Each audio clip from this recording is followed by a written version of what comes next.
যে প্লাস্টিকের ধাতুগুলি একটি গাড়ি তৈরি করে তাদের পক্ষে স্বতঃস্ফূর্তভাবে সক্রিয় হওয়া এবং একটি গাড়ি তৈরি করা হাজার বছর পরেও সম্ভব নয়। তারপর আমরা নিম্নলিখিত উপসংহারে পৌঁছাতে পারি। একটি কাজ তৈরি করার জন্য একটি সত্তাকে বুদ্ধিমত্তা, শক্তি, ইচ্ছা এবং জীবন দিয়ে সমৃদ্ধ হতে হবে। মহাবিশ্ব একটি সৃষ্ট কাজ, শিল্পের একটি বিস্ময়। হ্যাঁ, যে স্রষ্টার সবকিছু সৃষ্টি করার ক্ষমতা রয়েছে তার রয়েছে সীমাহীন ক্ষমতা, ইচ্ছা, জ্ঞান ও জীবন। ঈশ্বরের অস্তিত্ব নিশ্চিত, কেউ অস্বীকার করতে পারবে না। যাদের চোখ ও হৃদয় উন্মুক্ত তাদের কাছে প্রতিটি জীবন্ত বস্তু এবং মহাবিশ্বের নিখুঁত কার্যকারিতা ঈশ্বরকে প্রকাশ করে। মহাবিশ্ব অলৌকিকতায় পূর্ণ, পৃথিবী শুকিয়ে যায় বা শীতকালে হিমায়িত হয়। বসন্তে সবকিছু একটি সেন্টিনেলের মতো কাজ করে।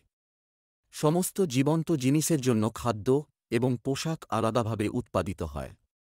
সবকিছু একে অপরকে সাহায্য করে। রোদ, বাতাস, মেঘ, বৃষ্টি, মাটি ও অক্সিজেন একসঙ্গে উদ্ভিদের জন্য কাজ করে। এই ঘটনাগুলোকে নির্বোধ ও চিন্তাহীন প্রকৃতির জন্য দায়ী করা যায় না।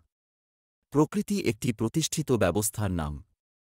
প্রকৃতি এমন একটি কারখানার মতো যা একজন স্রষ্টার দ্বারা নির্মিত, যিনি আমাদের প্রয়োজনগুলি আগে থেকেই জানেন।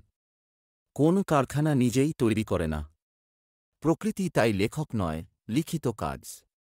তিনি চিত্রকর নন, তিনি একটি আঁকা চিত্রকর্ম।